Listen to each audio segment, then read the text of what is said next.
I'd like to welcome everyone to today's webinar. Today we're going to talk about implicit and explicit dynamic analysis using Abaqus. So just a quick overview of what we're going to talk about in the webinar today. It's going to be half an hour long, and this is the general breakdown of what I'll be talking about. So we're going to introduce ENA2 as a company, and I'm going to introduce briefly Abaqus, the Abaqus software. Then we're going to spend a bulk of the webinar talking about an overview of implicit and explicit analysis in Abaqus, and at the end we will spare 5 minutes for questions and answers. So just a quick overview of ENA2 Innovative Consulting. So we are an engineering consulting firm based out of Calgary, Alberta. 100% Canadian owned. We've been operating since 2008. Right now we have around 10 employees at our Calgary office. So we offer a wide range of engineering services, including civil, structural, mechanical, acoustics, oil and gas, product development, and computational fluid dynamics. We are also involved in software sales. So we are partners with the Dassault Systems company. So we do sell their Similia simulation suite of software, as well as their CFD softwares as well.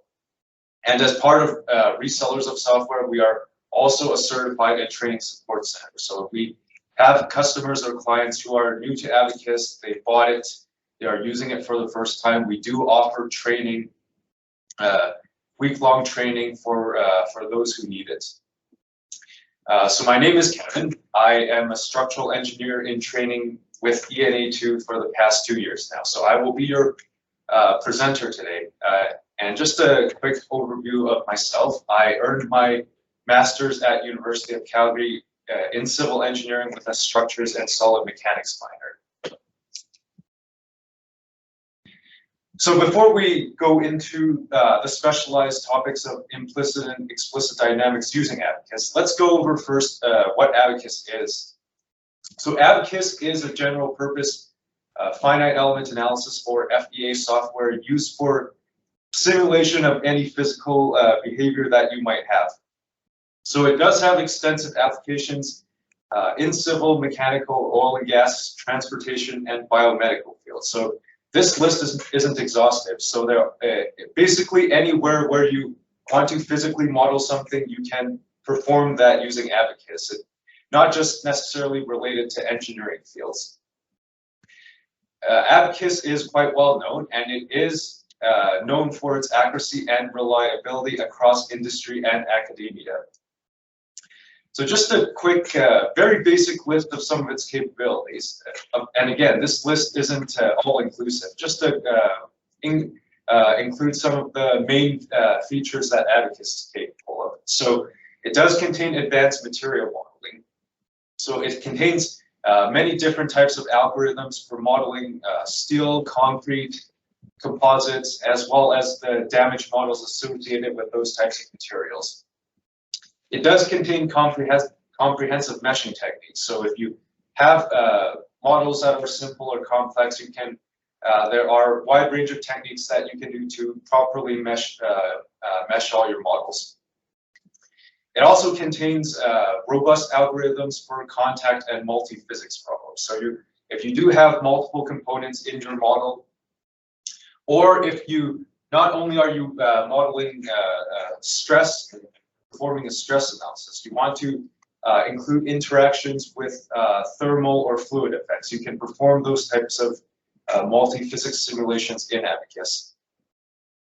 And the way Abaqus is developed, you can theoretically perform from start to finish all your pre-processing and post-processing entirely within Abaqus. So Abaqus does contain a module for CAD modeling, model generation. So it is possible to not have to go to external CAD software to create your models and importing them into Abaqus. You can perform that one-stop shop procedure entirely within Abaqus. So we are now leading into our implicit and explicit dynamics. So, but before we do that, I want to talk about two different types of solvers that Abaqus contains. So the two main solvers in Abaqus are Abaqus Standard and Abaqus Explicit.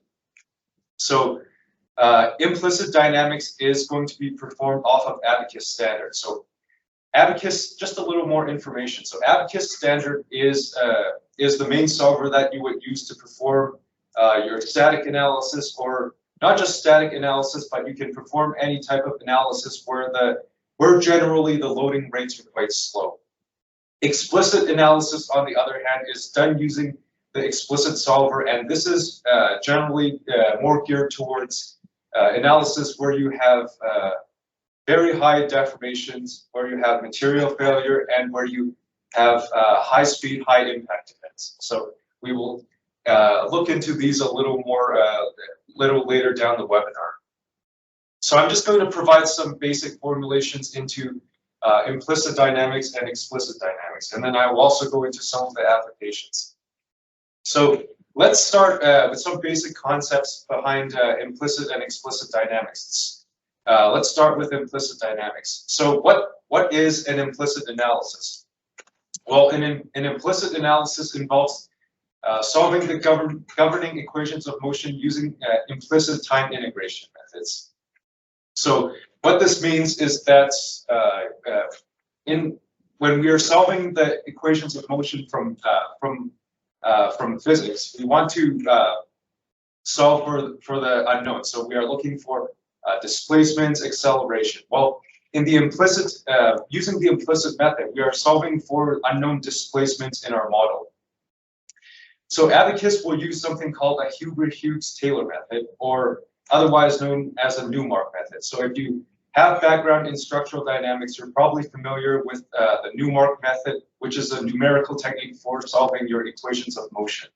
So below is just the basic formulation. So if you have a known displacement at a time increment, you can calculate all your other quantities using what you know at the current time increment and at the next time increment, and which is what the bullet at the very bottom is mentioning. Is that quantities at some future time are based on known values at the current time and also the future time.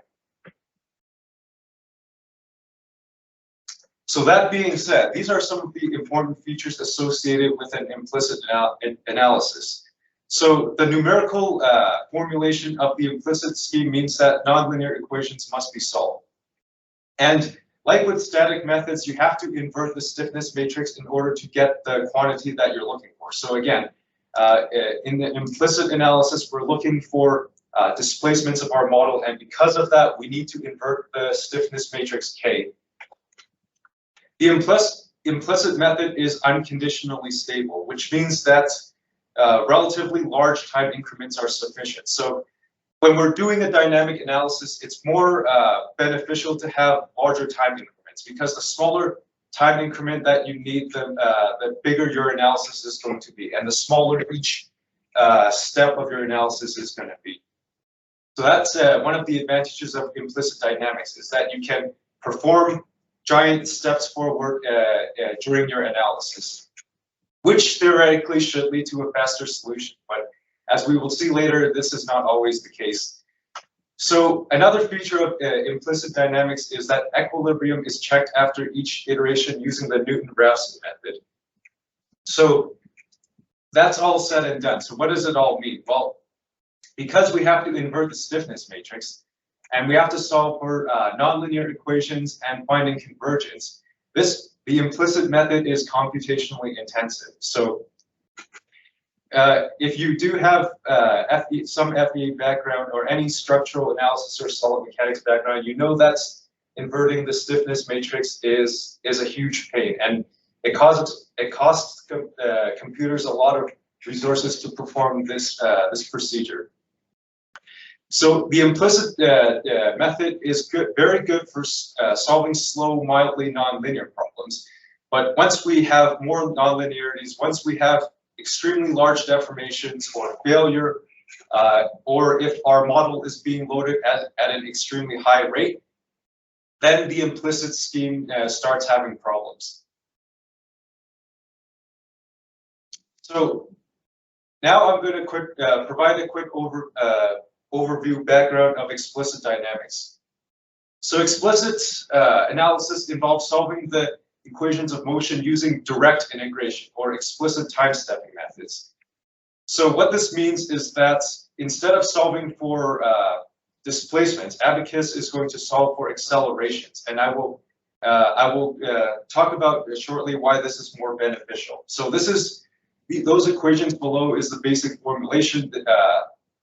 Basically, with the information that we have at the current time step, we are solving for all the unknown displacements at a future time step. So there's no coupling, no interconnectivity between what we know now and what we need to know, which is one of the advantages of the explicit method, is that there's the lack of coupling in solving for the equations to find those quantities, which makes it a little easier.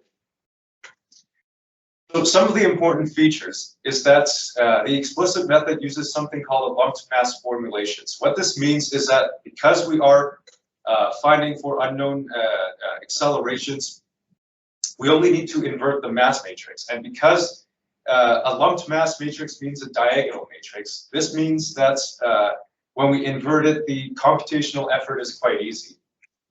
So the explicit method is conditionally stable, but this means that smaller time increments are required, and the smaller time increments, the longer your analysis is going to be. And we also have to be quite careful using explicit dynamics because equilibrium isn't checked after iteration. So again, what this means is that easier, less resource intensive from a computational perspective. We are only inverting a diagonal matrix. We don't need to invert the stiffness matrix. And this makes, and because it is conditionally stable and we're not checking for equilibrium, we're not as nitpicky as the implicit method. So this makes explicit suitable for high speed, high impact, and extremely nonlinear simulations. So these are just some of the applications that you might come across using explicit dynamics. So, for example, in the top left animation, you can see a drill bit analysis. So, of course, because your drill speed is spinning at some velocity and it's penetrating your soil, your rock, or whatever, you are experiencing large deformations. You are experiencing some non-zero velocity that's not going extremely slowly. Another type of simulation that you can do is impacted damage. So in the top middle picture, this was a simulation done where a train collided with a series of pipes, and the coupler of the train actually penetrated the pipe wall and impacted the secondary pipes as well. So the train isn't being shown here, but what you see there is a giant hole that has been caused by impact of the train. So this, again, this is type of analysis that is well suited by explicit dynamics. And of course, a very popular one that you may have come across is drop testing. So drop testing on a cell phone or a keyboard mouse is well suited using explicit dynamics. As well, especially in the automobile industry where they're testing the crash worthiness of a vehicle, this is done using explicit dynamics. Or if you have something even like pipe-soil interaction that's moving laterally across the ground or the trench, and it creates these soil berms on the side, this has large deformations, very high nonlinearity, and again, it is best done using explicit dynamics. So I want to discuss a subcategory of explicit dynamics. So it's called quasi-static analysis. So what it is that it involves dynamic events occurring at very low speed. So what this means is that if you have something, some event that's very slow, like a beam that's being loaded at 3 points. This is an example. You can model this using a purely static method, but because there is variation with time of the load application, you can also perform this using explicit dynamics, but it has to be performed at a very slow rate. So again, if we consider the equilibrium equation that you see below, in a quasi-static analysis, the inertial term mu double dot is close to 0. So of course, in a static analysis, we don't have any accelerations, so that term will just go to 0. And when we're doing a quasi-static analysis in explicit dynamics, we have to make sure that this mu term is negligible. So for sure, we will never get it to approach 0, but it has to be extremely small compared to all the other terms.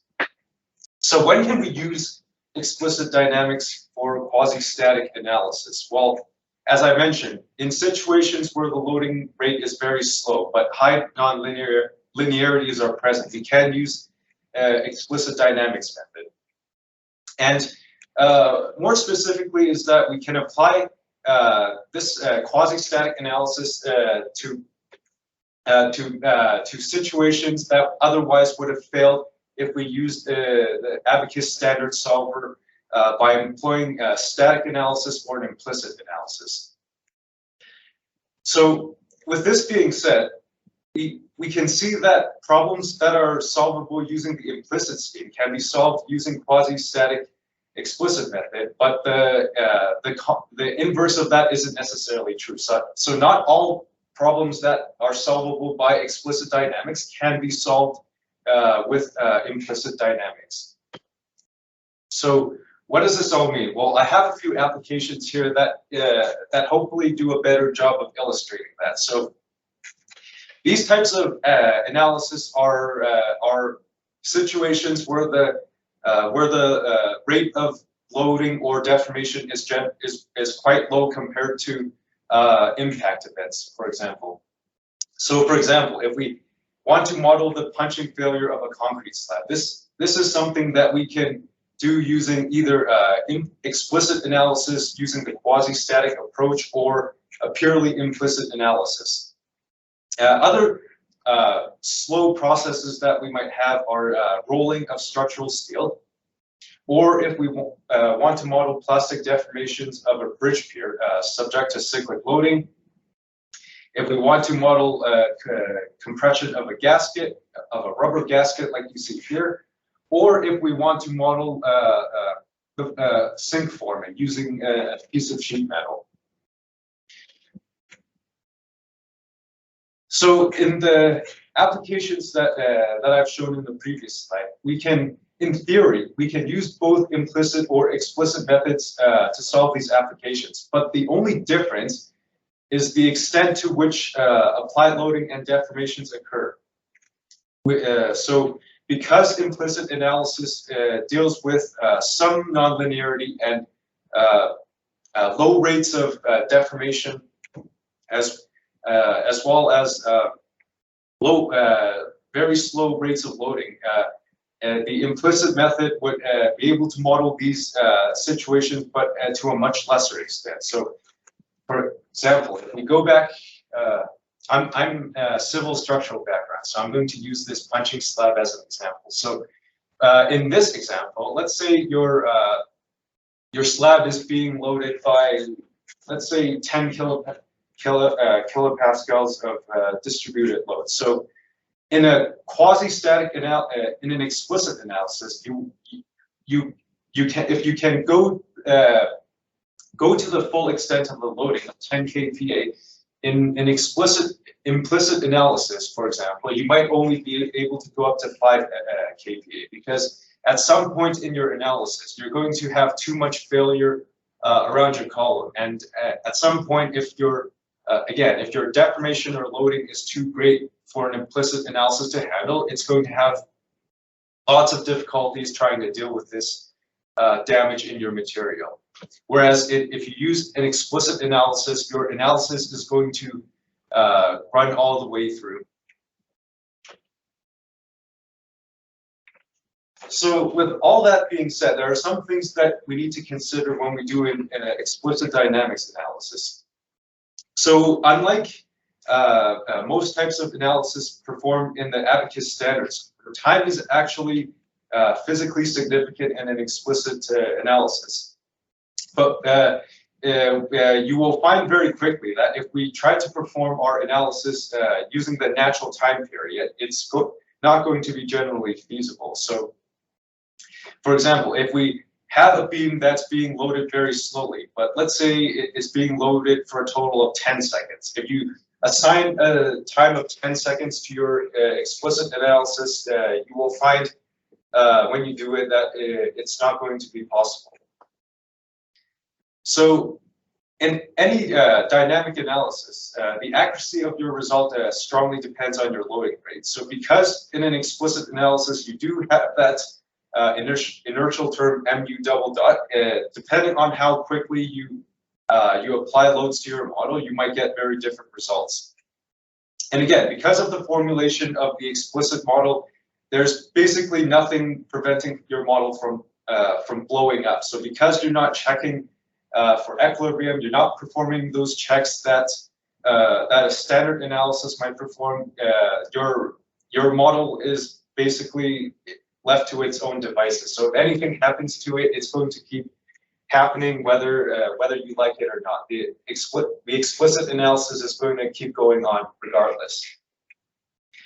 And on that note, we have to be quite careful because equilibrium isn't guaranteed as it is in the implicit analysis. So, of course, equilibrium is an excellent indication of how well your analysis is doing, but we don't have that in explicit dynamics, and many times it's quite difficult to check. So we have to do some other stuff in order to validate our model.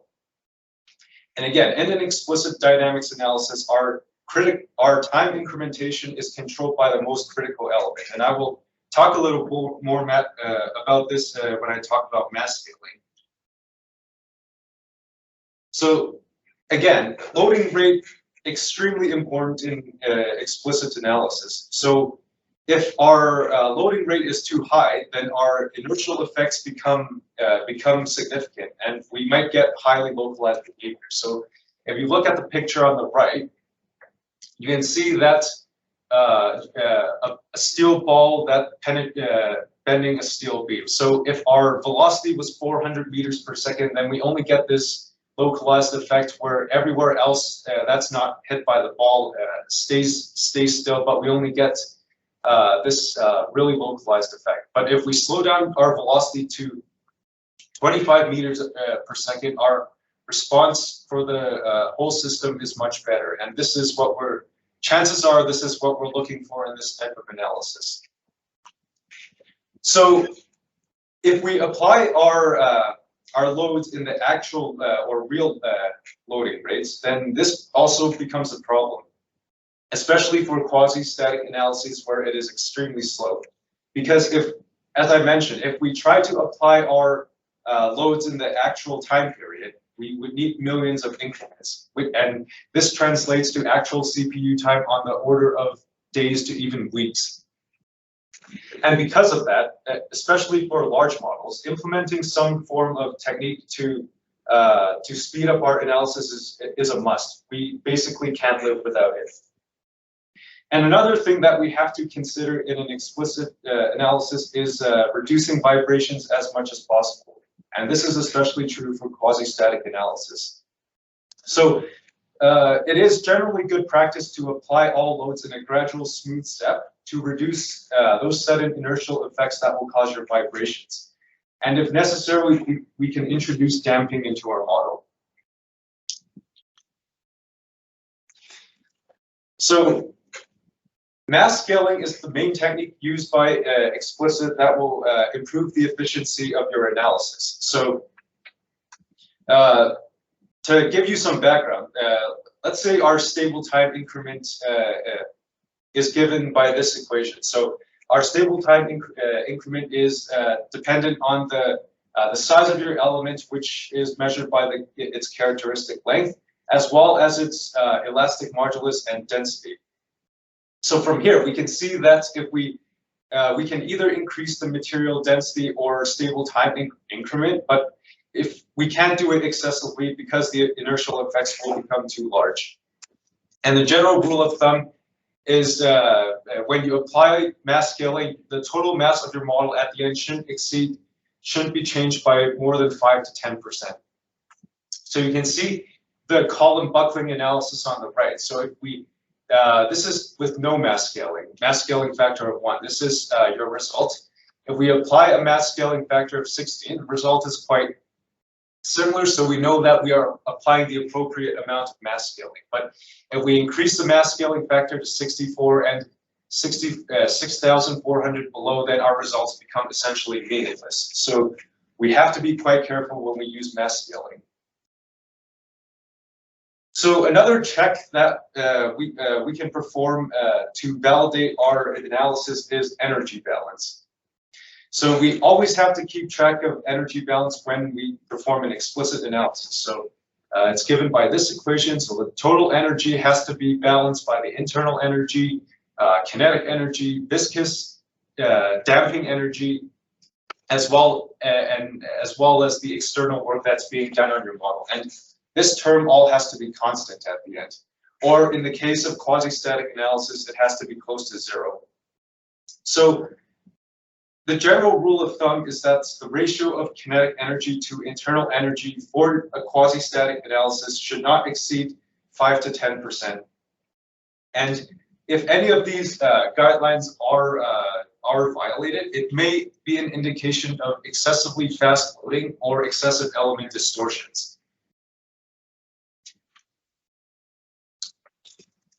So when you're running your job in Abaqus, you might come across a message like this.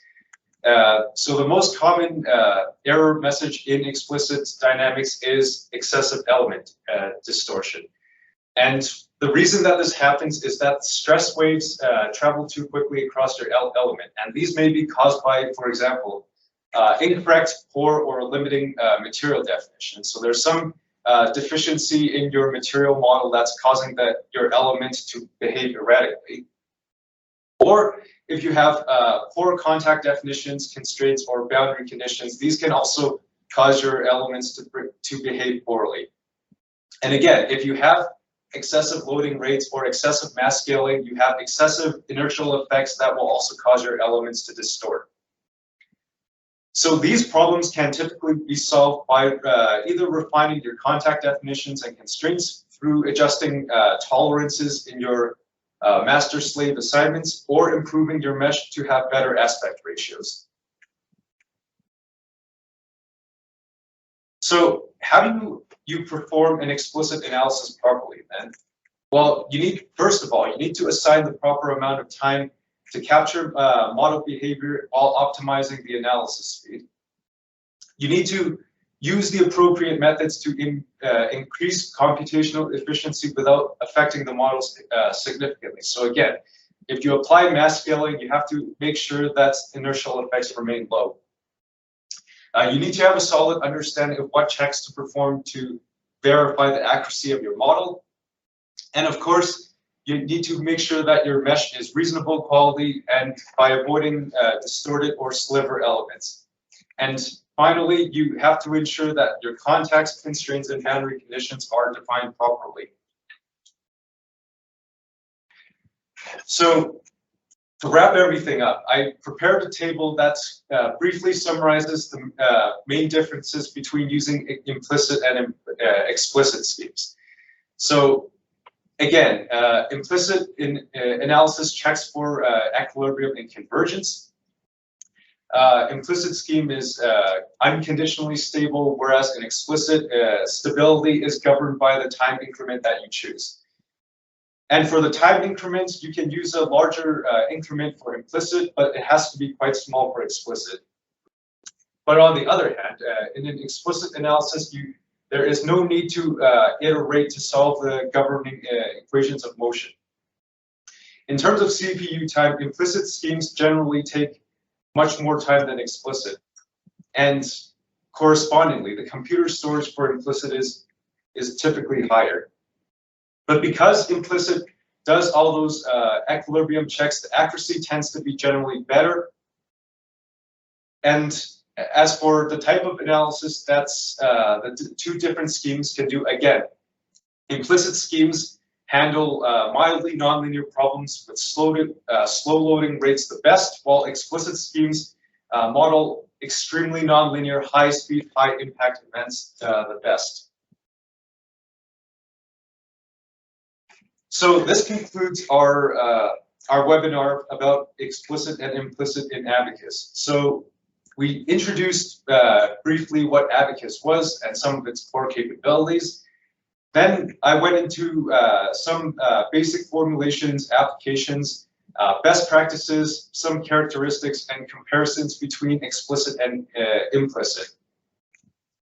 So just as a final thought, if you're asking yourself at this point, well, which type of analysis should I perform for my dynamic simulation? So the answer is there is technically no restriction to which solver or scheme that you should use for any given dynamics problem. But you will find out as you're doing your analysis that one method might be more suitable than the other.